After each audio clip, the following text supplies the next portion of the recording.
comparto. Ahí se ve, ¿no? ¿Ahí lo ven ya? Sí, ahí se ve.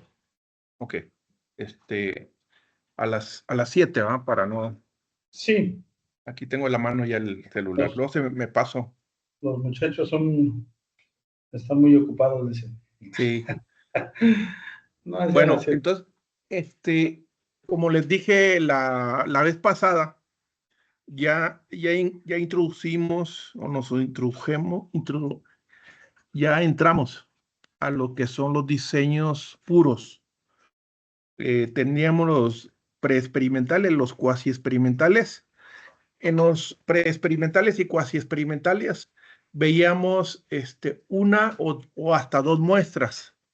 Ahí se ven una o dos muestras, dos grupos. Cuando estamos más de dos grupos, es decir, de tres, más de tres o más, ya estaríamos entrando a lo que son los experimentos puros, así se les conoce. Una característica es que la elección de las muestras deben ser de forma aleatoria. Las tomas de todo debe ser aleatorio, todo lo más que se pueda de forma aleatoria. Si, por ejemplo, van a hacer, no sé, el proceso de bruñido, vamos a hacer un bruñido tenemos un material y hacemos una deformación superficial. Y entonces ese es nuestro proceso y queremos estudiar, digamos, la velocidad con que bruñimos, la profundidad con que bruñimos. Necesitamos al menos tres factores. Un factor podría ser la velocidad. Bueno, incluso pueden ser dos, porque sí se puede hacer de dos. Se puede hacer de dos. Porque en la metodología de superficie de respuesta pueden ser dos factores o más. En el ANOVA, generalmente se utiliza el ANOVA cuando tenemos tres o más. Y generalmente tenemos dos, cuando menos, tres, cuatro, cuando mucho. ¿Por qué? Porque nos llevaría mucho tiempo, ¿no? Aquí en la pantalla estamos viendo, por ejemplo, un solo factor, un solo factor, pero cada factor tiene un tratamiento, es decir, tres grupos, pero es un factor. Entonces, eso implica tres grupos. Si fueran dos grupos, podríamos resolverlo con los diseños preexperimentales o cuasi experimentales. Eh, es que me están aquí llegando unos mensajes. Entonces, pero tenemos tres, entonces vamos a utilizar el ANOVA. En la metodología de diseño de respuesta, ahí sí podemos tener dos grupos. Eso después lo vemos. Pero bueno, entonces aquí tenemos un factor y ese factor tiene tres tratamientos. Entonces es el caso más sencillo. Entonces, ¿qué vamos a aplicar? Una ANOVA, ¿no? La introducción que hice la clase pasada. Lo ideal es que cada grupo tenga el mismo tamaño. Aquí ya no tiene el mismo tamaño. Bueno, ¿por qué? Porque se descontó, se murió, se enfermó, o algo pasó con esta persona que al final no concluyó. Entonces, sigue siendo este experimento, los resultados siguen siendo significativos, confiables. Sí, sí, sigue siendo confiable. Sí le quita un poco de confianza, pero aún así es muy robusto el método y es muy confiable, ¿no? Sigue siendo confiable, nos da información muy confiable. Entonces, cuando se desarrolló este método, recuerden, se desarrolló bajo ciertos principios.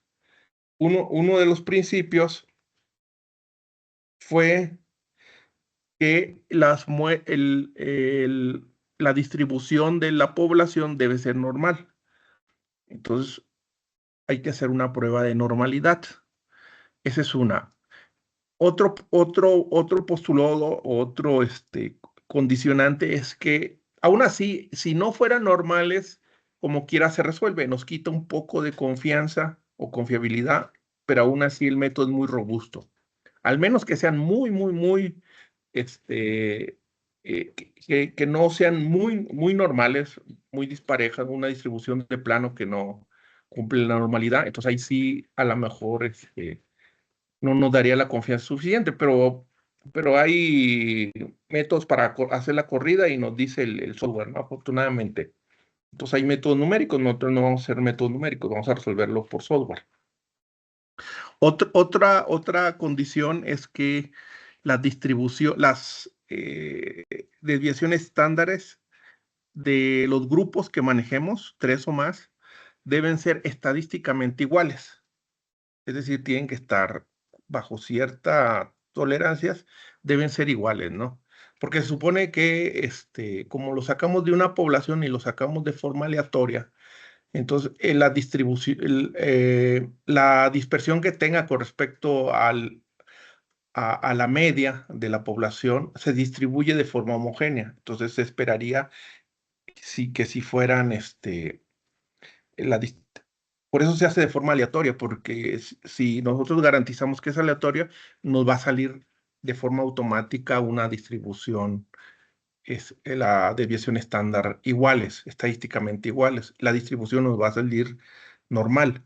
Si no es normal, podemos hacer una transformación o podemos utilizar alguna hipótesis, una prueba de hipótesis no paramétrica. O podemos aumentar el tamaño de muestra y eso no lo hace.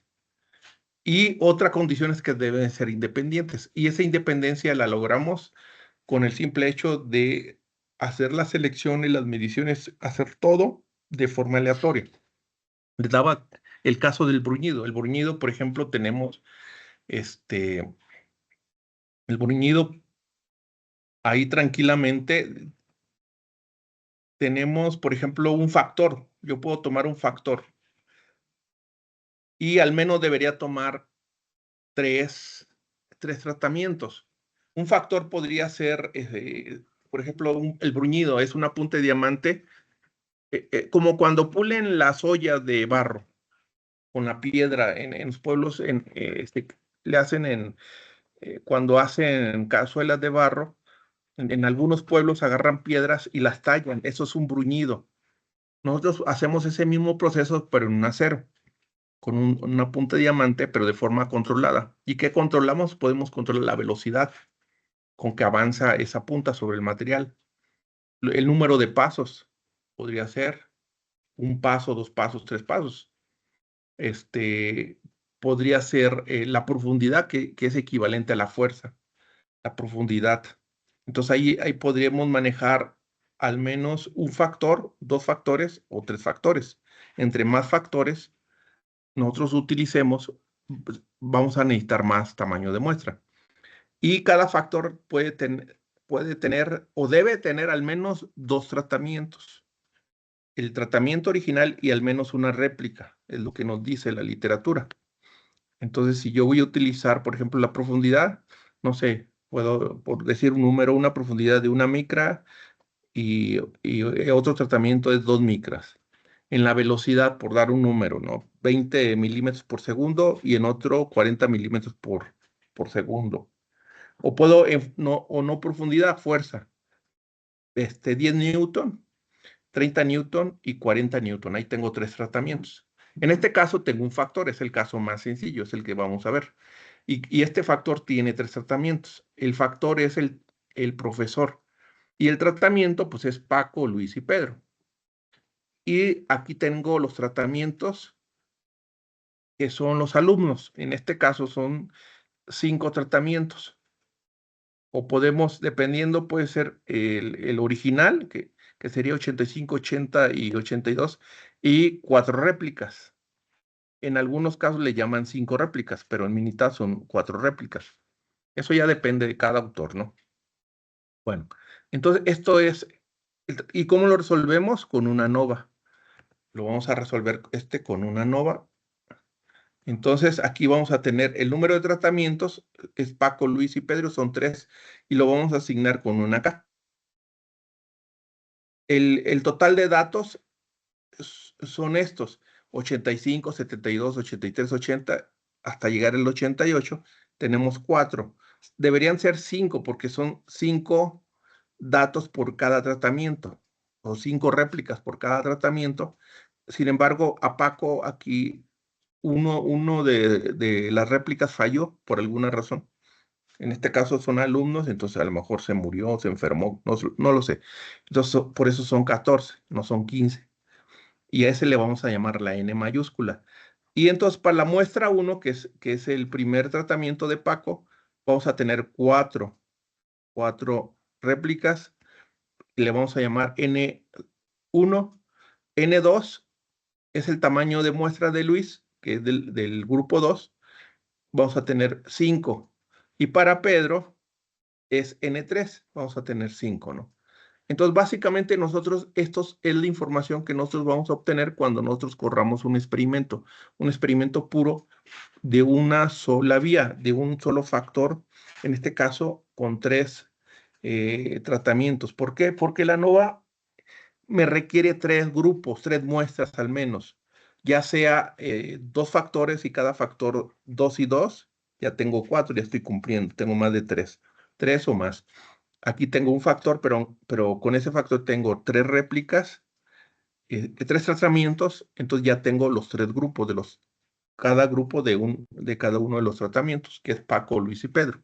Bueno, ¿qué me mide la ANOVA? Lo veíamos la vez pasada. De la ANOVA comprobamos 2 hipótesis, la hipótesis nula y la hipótesis de investigación o alternativa. En este caso, la nula siempre me va a decir que no se modificó nada. Es decir, no importa que el profesor no influye en la calificación de los alumnos. Es decir, que la media de las calificaciones de los 3 grupos es igual.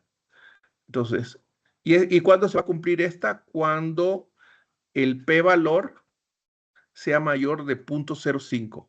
El 0.05, acuérdense que es el alfa, eso yo lo asigno en ingeniería, generalmente es el 5% de error, es decir, 0.05 es el alfa.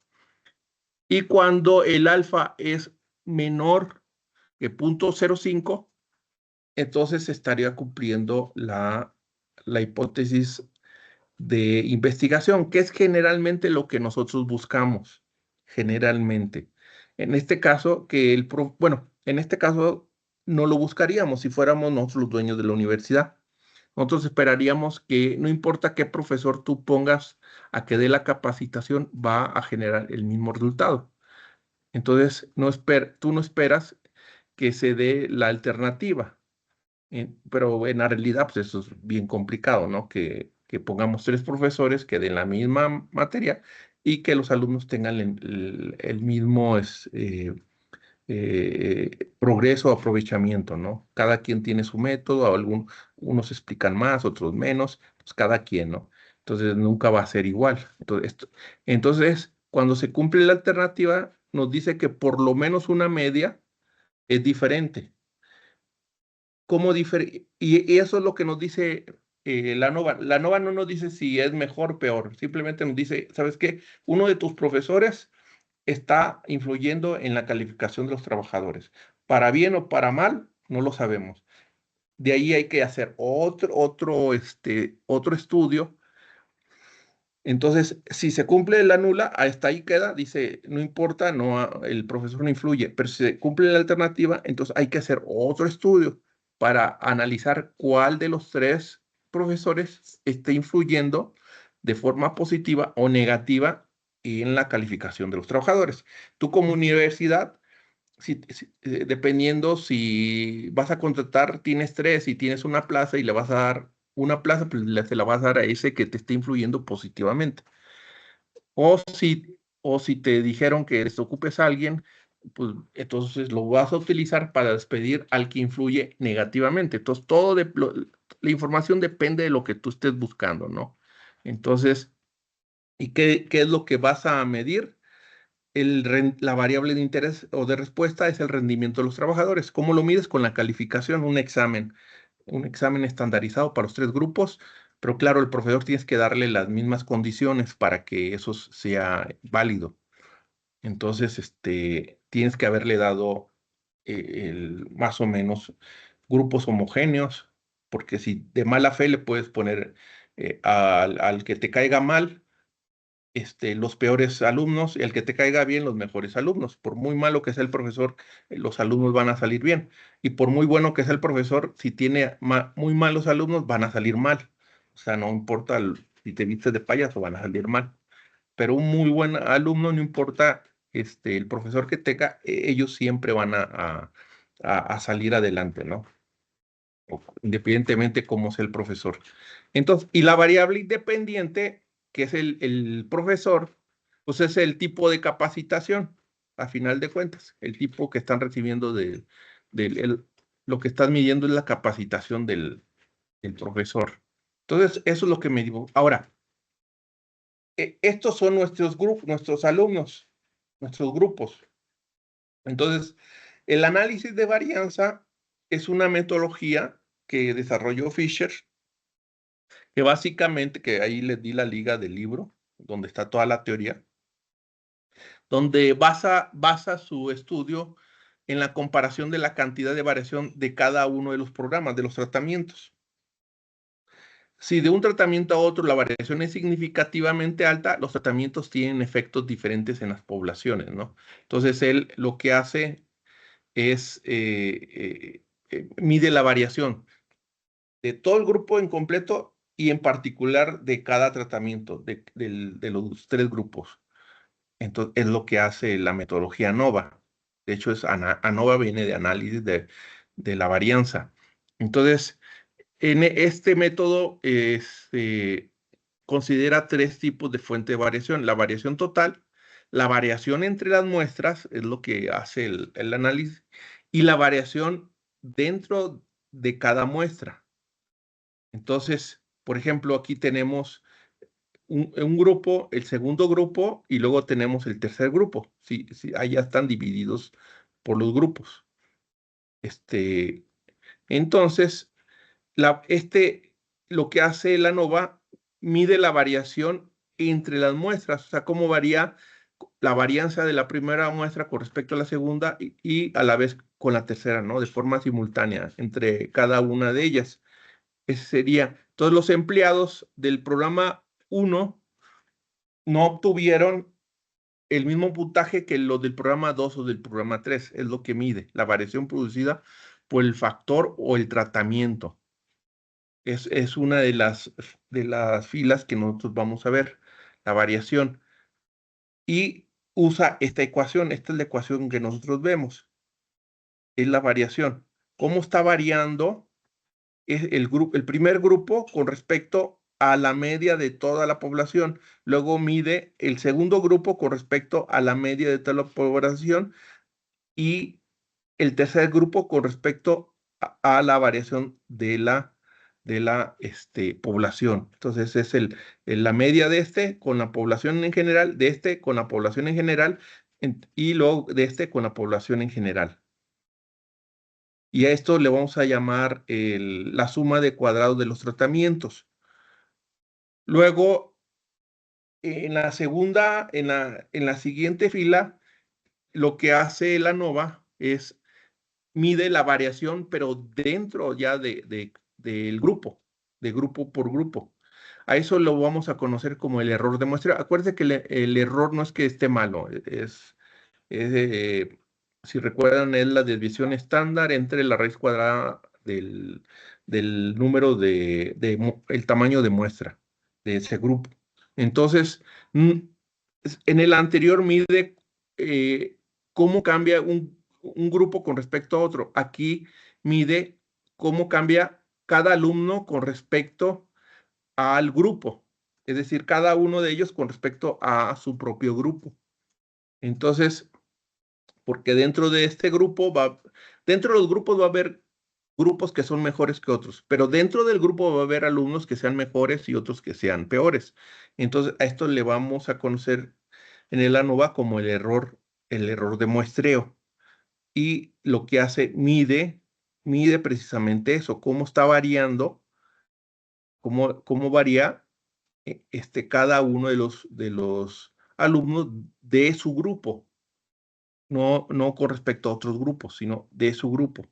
Entonces, esta es la variación dentro de las muestras y se le va a conocer como la suma de cuadrados del error. es la variación dentro de las muestras. Entonces, y luego tenemos en la siguiente fila la variación total. Y lo que hace es, mide la variación, el total de los empleados muestreados, no todos obtuvieron la misma nota. Entonces, mide entre ellos mismos, pero ya tomándolos como si fuera una sola muestra. Una sola muestra, es decir, el total entre ellos mismos. Y no es más que la suma de los cuadrados de los tratamientos más la suma de los cuadrados del error. Y esa es la suma de los cuadrados total, que es la fila, la última fila que vamos a ver en la ANOVA. Entonces, con esa información se utiliza la distribución F, y lo que hacemos es, si el p-valor cae dentro de la zona amarilla, rechazamos la nula y aceptamos la alternativa. Y si el p-valor cae dentro del área blanca, vamos a aceptar la nula y rechazamos la alternativa. Si cae aquí dentro, entonces significa que no importa a quién tú pongas a que te dé la capacitación, va a haber el mismo resultado. Pero si cae dentro de la zona amarilla, significa que sí va a haber una afección dependiendo qué profesor pongas.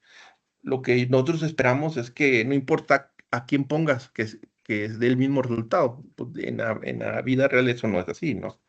Entonces, igual si lo trasladamos a una planta de producción y yo estoy haciendo refrigeradores, yo esperaría que todos los refrigeradores, no importa el que tú agarres, te haga exactamente la misma, ¿no? Entonces aquí tenemos la zona de rechazo y la zona de no rechazo. Y eso como es la varianza por el tratamiento y la varianza por el error. Dividimos los dos tratamientos, la varianza por el tratamiento y la varianza por el error.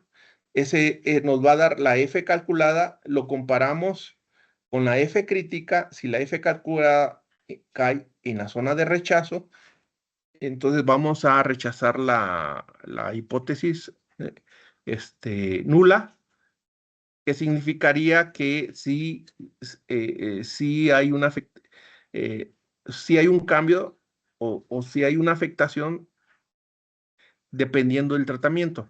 Y si cae en la zona de no rechazo, significa que no importa, por ejemplo, si ustedes están haciendo un tratamiento térmico y están usando 3 hornos, el horno A, el horno B y el horno C, y tú haces el tratamiento. Si la F calculada cae dentro de la zona de no rechazo, significa que ese tratamiento, no importa en cuál de los 3 hornos lo haga, te va a dar el mismo resultado. Pero si te cae en la zona de rechazo, significa que sí hay uno de los hornos que sí se está dando un resultado diferente. Digamos que lo que estás midiendo es la dureza. Lo único que te arroja la ANOVA. No te va a decir si es mejor o peor, si es mayor que los otros o menor que los otros. Pero sí te está dando una luz roja y te dice, ¿sabes qué? Aquí tienes que investigar qué horno está fallando, qué horno es mejor de los 3. A lo mejor vas a comprar el horno, tienes 3 proveedores y quieres saber cuál de los 3 hornos es igual. ¿Cuál de los 3 hornos es mejor o peor? Si cae en la zona de no rechazo, la F calculada, entonces significa que no importa qué proveedor uses, te va al mismo resultado. Pero si cae en la zona de rechazo, significa que al menos hay un proveedor que te da un resultado diferente. No sabes si mejor o peor. Para eso hay que hacer otra prueba, que después lo vamos a ver. Que afortunadamente el militar ya la trae precargada, porque esto no se hacía por lo pesado que era hacer todas estas cosas a mano, ¿no? Entonces, ¿cómo calculo la F calculada? Pues con esta información, ¿no? Con esta fórmula que ya la vimos. Y en conclusión, esta es la tabla. Es una tablita. Tenemos los tratamientos o el factor. Aquí mide la diferencia entre los grupos La siguiente fila, que es el error dentro de las muestras, mide la diferencia de las muestras dentro de de su propio grupo. Le vamos a llamar la suma de cuadrados de los tratamientos, suma de cuadrados del error. Suma total de los cuadrados, que es la suma de estos dos. Estos son los grados de libertad, que el primero es el número de tratamientos menos 1, en este caso sería 3 menos 1, y el siguiente sería el tamaño de la muestra menos el número de tratamientos. Y en el total sería el número de la muestra, el tamaño de muestra menos 1. Entonces, los cuadrados medios de los tratamientos no es más que este factor entre de la tercera columna y los cuadrados medios del error no es más que dividir la suma de cuadrados del error entre los grados de libertad del error. Y es dividiendo. Entonces, si se fijan, Fisher nos lo dio ya resumido. O sea, nosotros no tenemos que estar, y estas tablitas están en cualquier libro de estadística, ¿no? O en internet. Entonces, lo hace. Afortunadamente, estas tablitas internamente los software ya lo traen precargado, incluso el Excel, ya lo trae. Y esta tablita es la que nos va a arrojar, nos va a arrojar nos va a arrojar lo que es los software. O sea, esto es lo que nosotros tenemos que pegarlo cuando hagamos un análisis en los reportes que nosotros hagamos, que es la tabla NOVA. Esto es importante porque, ¿y qué es lo más importante? Esta información, el estadístico de prueba. Esta F en la última columna es la F calculada y que voy a compararla con la F crítica que viene en tablas. Y la F crítica la voy a calcular con los grados de libertad de los tratamientos, que el K-1, y los grados de libertad del error, que es el N mayúscula menos K. Estos dos datos los voy a utilizar para tomarlos en cuenta en la tablita, en las tablas, y con eso yo calculo lo que es el estadístico de la F crítica. Si esta F es menor que la F crítica, estaríamos aceptando la hipótesis alternativa. Si esta F es mayor que la F crítica, estaríamos aceptando la nula, es decir, no pasa nada. No hay diferencia entre los tratamientos, básicamente, que es lo que a mí me interesa saber. Entonces, el efecto, no hay un efecto entre los tratamientos, en este caso entre los profesores. ¿Por qué no entre las muestras? Porque se supone que la toma de muestras, yo traté de que fuera lo más homogéneo posible. Por ejemplo, si voy a hacer un tratamiento térmico, un templado, y voy a hacer un templado con aceite. Quiero saber, compro un acero, un 4140 y hago en aceite. Y utilizo 3 aceites de 3 proveedores. Quiero ver si hay una diferencia entre los 3 diferentes aceites. Entonces, ahí no me interesa el material porque supone que el material es de la misma población. Lo corto y lo voy a elegir de forma aleatoria y lo voy a poner como réplicas en cada uno de los tratamientos. Entonces, por eso aquí nada más me interesa cómo afectó los tratamientos, que son los proveedores de los aceites, no tanto de las muestras, del material de las muestras, porque se supone que lo hice de forma aleatoria. De hecho, lo ideal es que esto esté distribuido de forma aleatoria en los 3 tratamientos, lo más homogéneo, para que esos grupos, esas muestras, sean lo más homogéneo y no me generen un error o el menor error posible o un sesgo. Entonces, por eso nada más se mide aquí. Después vamos a agregar más filas pero ya va a ser de forma más dinámica. ¿Sí? Bueno, vamos a hacer un ejemplo así rapidito. Ya son 6:44. Denme 5 minutos, un poquito más y terminamos. Lo voy a hacer manual, pero ya lo tengo aquí puesto, ¿no? Va a ser rapidito. Vamos a suponer un estudio. Compara los efectos sobre venta de 4 promociones en un mes en el punto de venta. Entonces, vamos a suponer que tenemos, no sé, es la cadena Walmart y la cadena Walmart, va a poner, tiene que ser más o menos de forma, homogénea, no sé. Durante un mes, la primera semana saca un producto, luego la segunda semana saca el mismo producto y la tercera semana el mismo producto y luego la otra semana el mismo producto, o un mes, hay que diseñar cómo lo hacemos. Y y, y en esa primera semana o ese primer mes, como promoción se da muestras gratis. Es decir, a cambio de que compres, no sé, el refresco X, te llevas unas papitas y ya, y ves cuánto vendiste. Y luego en el siguiente haces exactamente lo mismo y el mismo producto, pero ahora vas a dar de regalo, a lo mejor, eh, uno extra, uno adicional, vas a dar una coca adicional. Por la compra de ese mismo producto, otra, del refresco X. Das el refresco, das el refresco, el mismo, otro refresco, igual. Y luego en la otra semana o otro mes, dependiendo cómo lo hagas, si ese refresco vale 20 pesos, vas a darles un descuento, no sé, 5%, 10%. O si vale 20 pesos, se los dejas en 15 pesos. Y luego sacas les das un reembolso, pero en una tarjetita. Lo que te interesa saber de estas promociones, estas técnicas de, de promoción, ¿cuál es la que más te genera ventas? Entonces, o son iguales, o da lo mismo. Entonces, ¿qué haces?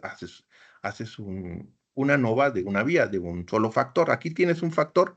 El factor es la promoción. Y tenemos 4 tratamientos de ese factor, un solo factor. El tratamiento muestras gratis, el tratamiento regalo de un paquete, el tratamiento descuento o el tratamiento reembolso en otras compras. Entonces tú estás testeando a ver cuál de los 4 te funciona mejor, ¿no? ¿Cómo lo vas a medir? Con las ventas que hiciste del producto que tomaste como ejemplo, como muestra. No sé, refrescos. Y se fijan la idea, a lo mejor aquí era por días o por semanas y a lo mejor en estos no se vendió o algo pasó, ¿no? En estos. Y y bueno, afortunadamente, pues esto es una nova, lo ideal es que si aquí hay 7 réplicas, fueran 7 réplicas en las demás promociones. Desgraciadamente no fue posible. A lo mejor aquí la chamaca que ponías ahí se enfermó o se hizo mensa, qué sé yo, ¿no? Y acá, a lo mejor ese día, no sé, no llegó tarde o no llegó. Y estos días, a lo mejor el que debió hacer, o a lo mejor la misma chamaca, no sé, se pidió permiso, y aquí a lo mejor sí se aplicó y vino aquí la amenazaste ya se aplicó y vino en todos estos días, ¿no? O meses o semanas. Y entonces, ¿qué tenemos? La K son los tratamientos, 4. N es el tamaño de la población, son 23 mediciones de ventas. Y entonces, ¿cuál sería la hipótesis nula? Que el promedio de las ventas en las 4 promociones sean iguales. Y en la alternativa, que al menos una de ellas sea diferentes. No nos dices si mejor, peor, pero simplemente que sea diferentes. Entonces, si son iguales, pues entonces si tú eres el dueño de la cadena de tiendas, te estaría diciendo, pues pon la que tú quieras, total, da igual. Pero si son diferentes, entonces, tal vez alguna de ellas te genere mejores ventas o peores ventas, o peores, ¿no? Si es peores, esa la desechas, y si es mejores, a lo mejor esa es la que vas a usar más, o es la única que vas a usar y desechas las demás. Ya depende del resultado y lo que estés buscando. Bueno, entonces, ¿qué hacemos? Primero calculamos el tamaño de la N. el tamaño de los promedios de cada uno de los tratamientos, la desviación estándar de cada uno de los tratamientos y la doble X testada o doble testada es la media, el promedio de la población. Es la media de la población. Entonces aquí tenemos, ¿no? Entonces aquí tenemos el NJ minúscula, es el tamaño de grupo. Por ejemplo, aquí tenemos 1, 2, 3, 4, 5, son 5. Aquí tenemos 6, aquí tenemos 5, aquí tenemos 7. Y luego el siguiente es la media de estas, es decir, sumo estas y las divido entre la cantidad de mediciones, que sería 78, 87, 81, 89, 85 entre 5. Y me da 84. Y así hago sucesivamente 90, 76, 78. Si nos vamos aquí, recuerden, si nos vamos con la finta de esto, diría, no, pues ya está el regalo de un paquete. Sí, pero eso es aritméticamente. Hay que demostrarlo estadísticamente. Si eso es cierto, ¿no? Entonces yo diría, no, pues me conviene más el regalo de un paquete, después me conviene muestras gratis y después me conviene el reembolso por correo, este, por compra. Aquí estaba mal. Y aquí el descuento, que son 76. Son las 4 promociones. Entonces, este lo desecharía y aceptaría este. Y a lo mejor esto lo dejaría o lo desecharía también. Entonces, pero eso es aritmético. En ingeniería no se vale eso, hay que hacerlo de forma estadística. ¿Sí? Entonces, y aquí sacamos la desviación estándar, que no es más que el valor menos el promedio, que es 84, dividido entre el tamaño de muestras menos 1. Y a este de acá arriba la raíz cuadrada, ¿no? Entonces sumo y luego saco la raíz cuadrada. Y en el primero me da 4.47, en el segundo 2.44. Esto nos dice qué tan dispersos están los datos. Si ustedes se fijan, este es 4.4721, diríamos, no, pues está bien disperso. Sí, eso es aritméticamente, pero recordemos, eso hay que demostrarlo estadísticamente. Entonces, yo asumo de que esta distribución es normal, esta distribución es normal, esta distribución es normal, esta distribución normal. Y asumo que estas desviaciones estándar son estadísticamente iguales.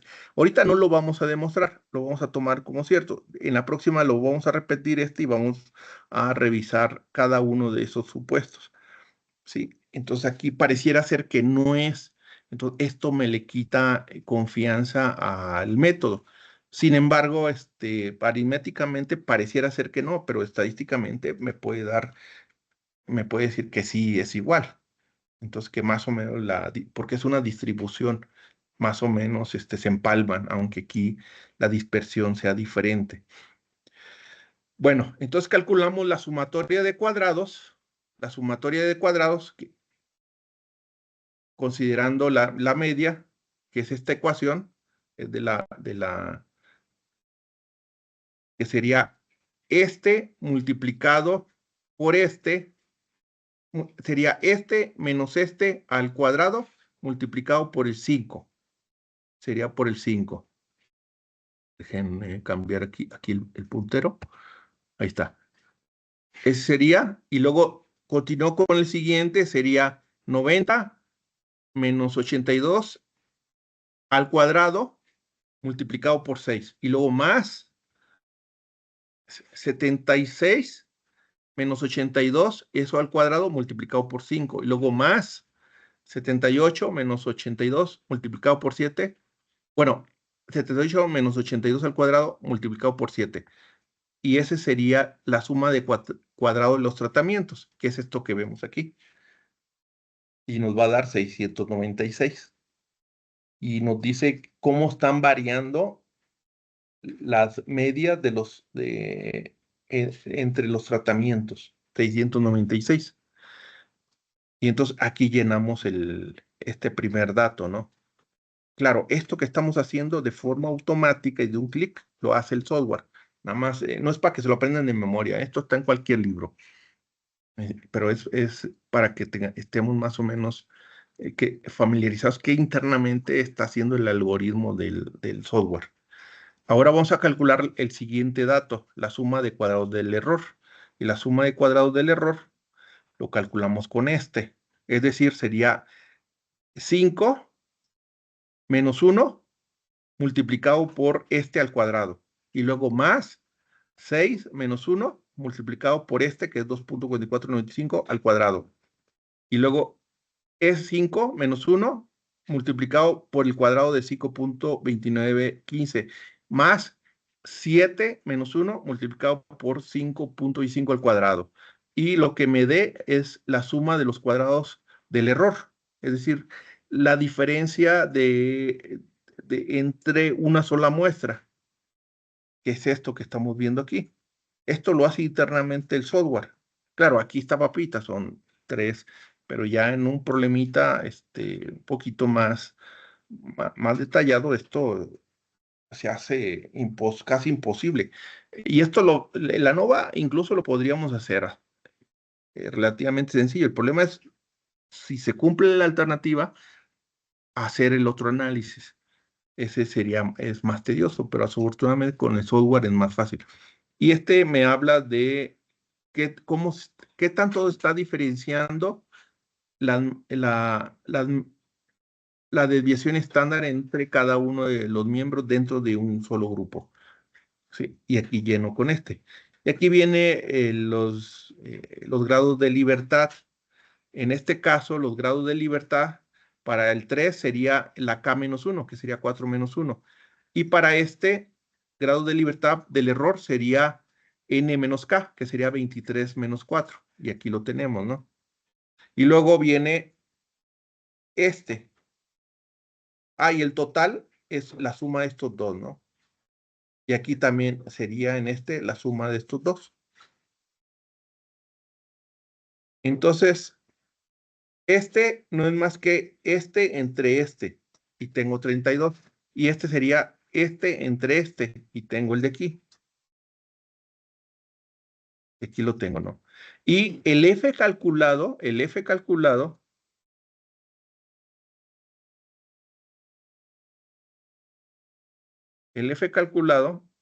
sería estas dos divisiones que están aquí.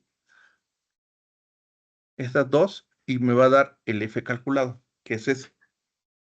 Y este F calculado, a partir de ahí tengo que irme a tablas ahora. Afortunadamente lo hace el software. Si yo lo hiciera manualmente, me tendría que ir a tablas. Y la tabla no me da el p-valor.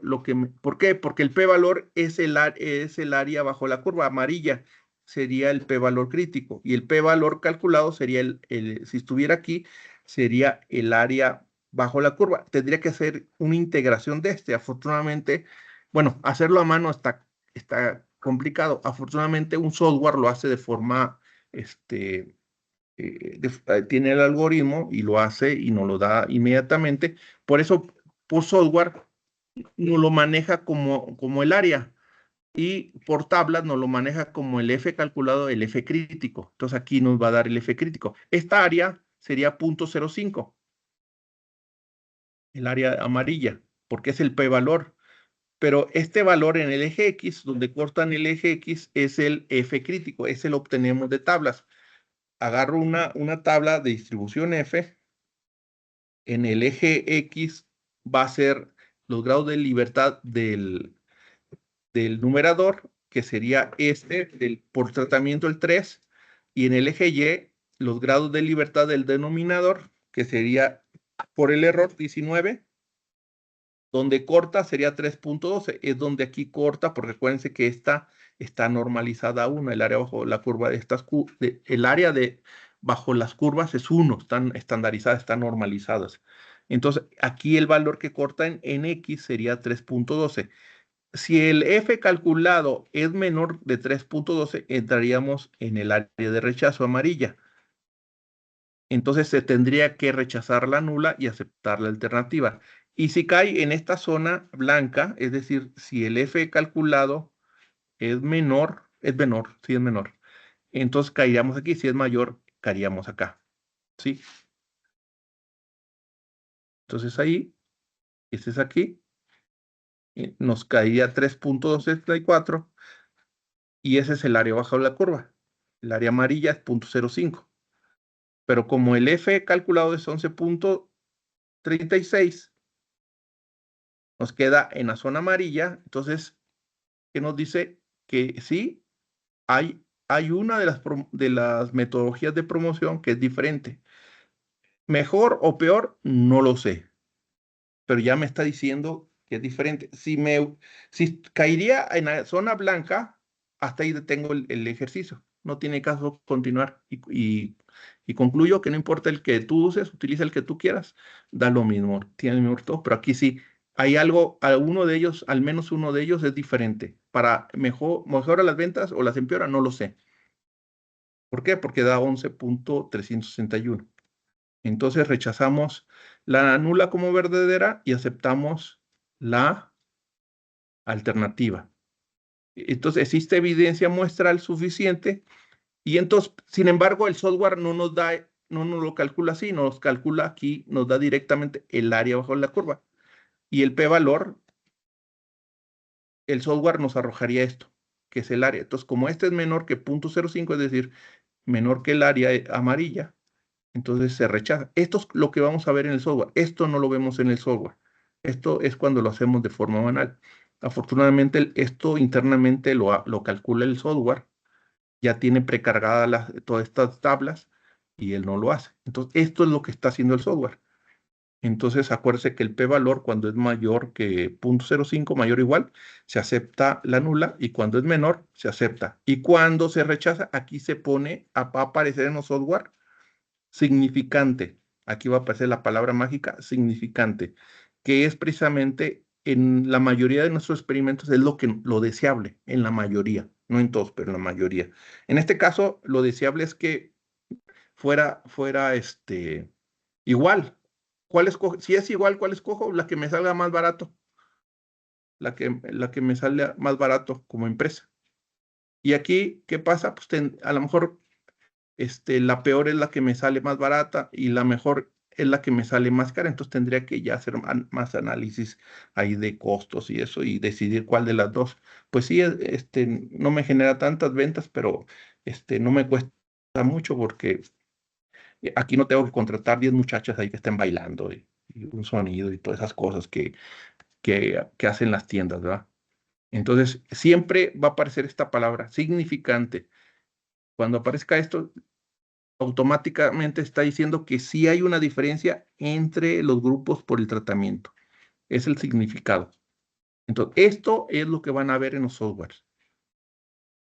Eso es lo que van a ver. No sé si con eso termino por hoy, ¿va? No sé si tengan alguna pregunta. Muy bien. ¿Alguna pregunta, muchachos? Sí, terminé, bueno, 2 minutos. Voy a detener el video, ¿eh? Sí.